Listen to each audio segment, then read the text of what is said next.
All right. Yes. Well, I think we closed the book on this one, and we can move on to the flurry of stories in the Western mainstream media over the last several days. And I'll just pull them up one by one, and maybe I can move to Scott for the initial reaction. So the Wall Street Journal posted a couple days ago, Pentagon sees months left in supply of weapons for Ukraine. One interesting quote here is the U.S. has given a vast range of war material, tanks, helicopters, blah, blah, blah. The assistance enabled Kiev to stave off and beat back a Russian invasion that many initially thought would quickly succeed in toppling the Kiev government, even regained some ground that Russia took in its initial push. Western assistance has helped significantly degrade Russia's military, the world's second largest, which boasted a formidable reputation before the war. Now, it's an interesting take because, this whole article is about how there's only about $5 billion left, and that's going to go next month. But we can continue. There's more articles in the BBC. This is more focused on NATO. So in the BBC, it says, Ukraine war, Western allies say they are running out of ammunition. And I pulled a quote out of here saying, the difficulty is that despite attempts to ramp up production, Ukraine is using ammunition faster than Western powers can replace it.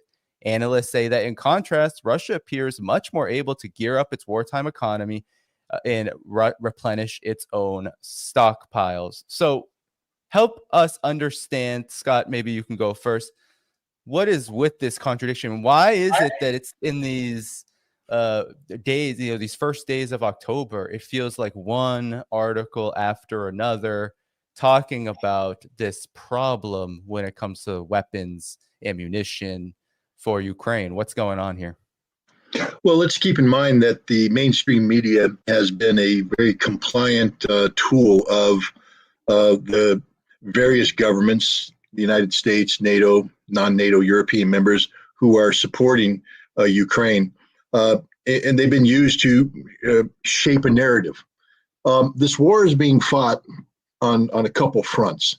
One very important front that's often overlooked is that Ukraine and the collective West believe that their best chance of success is to create domestic unrest in Russia. So there can be a Moscow Maidan type moment where the population rises up to get, this is their fantasy. This is literally what they smoke dope about and dream about every night, because it's the only way they can win. There's not a military professional worth his or her salt who can sit there and say, we have a path towards a Ukrainian military victory. What they can say is we have a path towards inflicting enough pain on Russia, which, when combined with economic pain brought on by economic sanctions, can create domestic political turmoil inside Russia that can lead to the change in the Russian government that needs to occur to get Russia to withdraw from Ukraine. That's the only path to victory. But the sanctions part has failed abysmally. I just came back from Russia, 26 days and 12 cities, and I'm just telling you right now, their economy is doing A-OK. The Russian people aren't suffering. They have all the goods they need. Prices haven't gone through the roof. Things are going okay. Their defense industry is churning out stuff. I didn't investigate it personally because I didn't want to end up like the Wall Street Journal reporter, arrested for espionage. Defense industry production is, after all, classified. We will learn what the Russian government wants us to learn, not what we want to know. But the bottom line is, the proof is in the pudding. They are producing enough munitions to maintain pressure. And it's not just pressure in the special military operation. At the same time this is happening, Russia is expanding its military from 900,000 to 1.5 million. There's, a dozen new division-sized elements being created, not for the special military operation, but for instance, opposing Finland. There's a corps-sized unit going up there, reinforcing the Far East, going up against Japan, looking at that area. The Arctic is something that's being looked at too. And in addition to that, you have not just the 300,000 partially mobilized reservists that came in. You have 300,000 volunteers that have come in that have to be equipped, trained, et cetera. All of these people require not just the basic combat load that they take with them into combat, but they require the extensive logistical training for sustained combat operations. So the Russians aren't just supplying the special military operation. The Russians are preparing themselves logistically across a broad spectrum of military options, and they're succeeding, whereas the West is failing abysmally, not just in the job of supporting Ukraine. We're not. And it's not just I love how they say it, because Ukraine's expending ammunition at a greater rate. There's a couple things that go into this. One, the poor training of the Ukrainians. They're burning through artillery tubes because they're just pounding rounds down there without giving the tubes, they're not cleaning them, they're not giving them a chance to cool down, they're just burning them out. That creates a problem. But two, you can't just simply say we gave them this amount of ammunition and at this period of time they're out of ammo. You can't just say, oh, well, that must mean that they're shooting them. The Russians are blowing a lot of stuff up. The Russians become very good at battlefield interdicting the deep areas, interdicting the forward warehouses. Their intelligence is getting better assets, better targeting, better weaponry. The Russians have achieved a level of domination over the near battle and the deep battle, the intermediate battle with drones. They are saturating the Ukrainian front with drones, tactical drones, etc. The new Lancets have a longer range. There's more of them. In the month of September, Russia used 580 some odd Shahed drones. It exceeds the number that was used in June, July, and August altogether. And it's going to get even more this month and next month as more drones come in online. The Ukrainians can't get anything to the front line right now. It's getting blown up as it gets there. And which complicates too, because we assume that when we give them something, I have to tell you, military planners will say, we assume a certain amount of loss. There's X amount's going to be lost, a certain percentage. Well, I'm telling you right now that it's that times 4. It's just getting blown away. So the Ukrainians aren't even getting what's necessary to sustain their combat operations. The mainstream media now has been instructed to start preparing the various audiences for the inevitability of a defeat. And they're looking to shape the narrative in a way that removes blame from the West. They're going to come up with any number of reasons why this isn't working, but none of them are going to be because the West failed to do its job. But that's what we're seeing with these leaks coming out now. In many ways, what happened with Kevin McCarthy is a blessing to the United States, because now they'll be able to say it's all the Republicans' fault. The reason why the Ukrainians lost is because these fanatic groups of Republicans kicked out Kevin McCarthy, froze spending at a critical time, and the Ukrainians weren't able to sustain their victorious, wonderful counteroffensive, and that's what cost them victory. They're going to spend this any way they want, but the bottom line is Ukraine was always going to lose this war. Now that they are losing it in a demonstrable fashion, the media is going to be spending it in a way that protects their political masters. Andre Garland. Well, I'll say this. There again, I always like to point out contradictions. This points out a glaring contradiction, because recently Zelensky, he's in Canada, he's at the UN, and what he's arguing, and we've heard this argument before, that Putin has to be stopped. The Russians must be stopped at Ukraine, because if they win Ukraine, they're heading for the English Channel. Oh, they're going to go across and they're not going to stop until they get here, right? However, at the same time, we're to understand that the Brits and everybody are giving away all of their military gear. If they're afraid that they are going to there's an imminent attack from the Russians coming, as soon as the Russians dispense with Ukraine, right into, Poland and everywhere else, but they're giving away all their gear. It makes no sense that they would be giving away all their stuff if they truly believed that there was a threat from Russia. Russia right now is what? They're holding back hundreds of thousands of troops. They're building all of this stuff. They're not using the largest part of their military. Why? It's obvious, because they are concerned about a potential attack from NATO. So if you look at what Russia is doing, their actions that they are taking aligns with their concerns that they could face an attack from a powerful enemy. If you look at what NATO is doing, their actions do not align with their concerns. I'm going to give up all my weapons and I'm afraid that this gigantic monster is going to attack me. It makes no sense. It makes it clear they know the truth, that Russia is no threat to them. Why would Russia send them documents saying, let's work out a security agreement where everybody's safe? Why would Russia send them this before taking action, threaten, hey, if we don't get things straight, guys, there could be a military/technical action taken? Why would they do that if they just wanted war? It makes no sense. So again, their actions are not aligning with their so-called fear of a Russian invasion. Absolutely. Both Scott pointed out, especially about military specialists worth their salt, or as Gallant correctly pointed out, the posture. Russian posture is strategically defensive. It has enormous amount of troops, obviously, ready to basically face any kind of contingency. And correct, it's all about, the only thing those people can do is PR. I'm talking about corporate media. Let me put it this way. I as already stated, I changed my position for some time ago that there are no real professional experts working anywhere in any corporate media in the United States.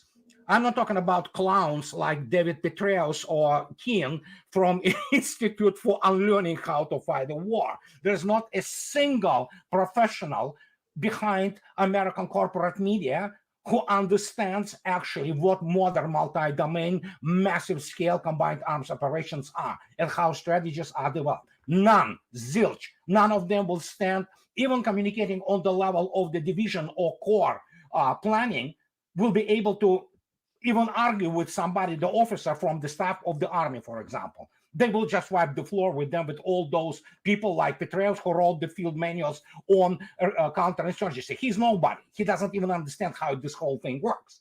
And that's one of the issues. It's all about PR. It's all about narrative. Scott is absolutely correct. And the posture, Russian posture is obviously defensive. And it will remain so until the strategic discussion in Kremlin is over. And strategic discussion in Kremlin is this: how do we proceed from here? Because I can tell you firsthand news from my friends on the front lines there who are embedded with the division level formations, that even Avdiivka, which is, everybody asks, why Russians allowed to shell, from Avdiivka?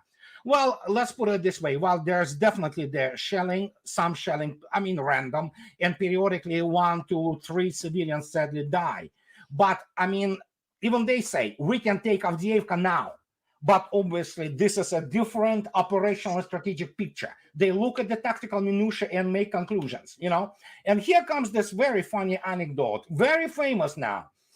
Imagine 2 Red Army soldiers, just entering Berlin in May 1945 and defeating Nazis. So they sit, at the Reichstag, and one officer, Red Army officers to another, hey, Ivan, let's toast for the victory. So they pour the alcohol, they want to toast, and then Ivan, suddenly he's very sad, and he said, what's wrong with you? We just, won the wonderful victory. Historic said, well, we lost the propaganda war. And that's the whole point of it. So, no matter what they say, they can spin it whatever they want. And there are some now information which even the American observers begin to say. They panic in Pentagon. They saw all those best weapons in the world going up in flames. So this is simple as that. It's not what you say, it's what you do which matters. And the most of the world, they're not stupid. People from Zambia are not stupid. Argentinians are not idiots. Indians are not stupid. Chinese are not stupid. Even South Koreans are not stupid. They see it all. They don't buy just, the propaganda from Washington, D.C. They go and read and, view other sources. And then suddenly the picture they see is, well, you know what? Even on YouTube, go and look at this. They clean it up as much as they can, but you can see yourself actually what is going on there. And it's a horrible slaughter. I'm sorry to say that. And we know now, and we spoke yesterday, Larry Johnson, Marat Harulin, and Palit Vera, yesterday we had this wonderful round table. Everybody knows this. This is not absolutely secret anymore, but it's the fact that most of the Ukrainian troops are pumped with drugs. I mean, the only question is what kind of drugs. They are being either IV with the drugs, or they issued some kind of the type of the chocolate bars, and they literally forcefully feed them. And then they go into battle. Of course, they don't understand what they're doing. They've been slaughtered like today. They went to Robotina again, and they went around Kupiansk. I mean, they just dropped something like 1,000 people today, of the armed forces of Ukraine. And those people, they don't understand the scale of that. We are talking right now, the casualties in Ukraine.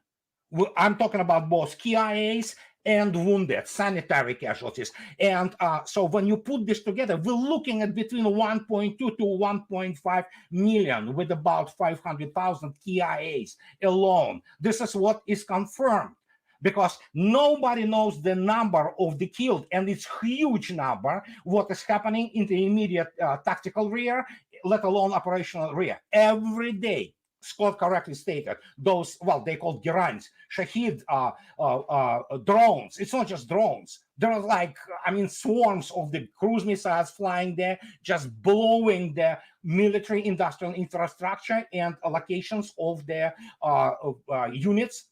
Some of the formations in the armed forces of Ukraine, they haven't been even able to deploy anywhere, because they have been already, blown out of the, to smithereens in their pre-deployment areas. And nobody knows how many people killed there. But you suddenly have 2 brigades, and bang, you don't have them anymore. They didn't even reach their, front line. So when the real numbers will be published, we will be astonished. This is it's also one of the worst war crimes. And neocons, and they are responsible for that, together with their lapdogs from London, who are nobodies, and they still have those phantom pains about their greatness. They are pathetic and clowns, basically, so that's what it is. Yeah, and maybe final thoughts about this issue. I wanted to read, and maybe Andre, actually, you can start, and then we can go around the horn to Scott and Garland.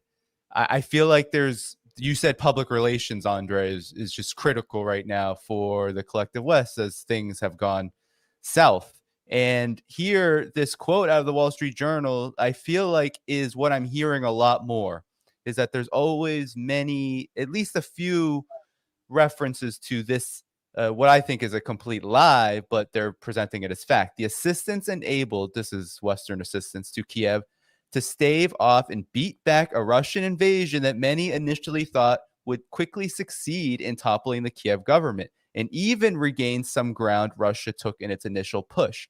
Western assistance has helped significantly degrade Russia's military, the world's second largest, which boasted a formidable reputation before the war. Andre, your expertise is for sure centers around Russia's military to a large degree. This all feels like complete. Yeah, that's fantasy. And if you take anybody from Wall Street Journal currently, including their generals who advise them, the only thing they can do is PR. They cannot run anything. And again, the average, it applies not only to American or British, it applies to many Russian journalists too, especially what Margarita Simonyan dropped, the literally thermonuclear bomb yesterday. So if you take those people, they are ignoramuses. They are literally morons who have no clue about what they're talking about. And Wall Street Journal is just, they lie. They need to always present their exceptionalism as, you know, the Russian military history dwarfs anything out there. Okay. And Wall Street Journal has no idea what again, Russian general staff is older than the United States as a nation. Okay, so I mean, yeah, the guys who defeated Napoleon, you know, took Paris, I mean, took Berlin twice, actually, defeated Manstein, you know, Guderian, you know, Kleist, and things of this nature. I mean, yeah, sure, go, you know, impress me. So, and that's the whole point. There is a lot of what is known today as a sour grapes and a butthurt. And if you take any American general in media today, any Pentagon official, any of them, they are really butthurt because Mr. Cavoli, one of the few evidently competent American generals, four-star generals, supreme commander of the NATO forces in Europe, January this year, talking to the Swedish Defense Forum, he quote him, scale, scale, scale. We never saw anything like this. And this is pretty much what it is. And of course, by the way, armed forces of Ukraine never took anything from Russian army. What happened? Russians withdrew for their own operational and strategic reasons, and only then they go in and hooray, you know. So that is why they sold this garbage of the Kharkov operation counteroffensive. Russians went in, they withdrew. They went to Hostomel at the very start, expecting the peace talks to start to show intention, you know. And there was another thing in the Hostomel airport, which was a little bit more complex than just merely a demonstration. They had something they needed to take out, which they did. But primarily, these were demonstration or, you know, demonstration of force to show that Russia is serious. Let's talk. In April, we all know what happened in Istanbul. The peace talks have been sabotaged. After that, the real special military operation started.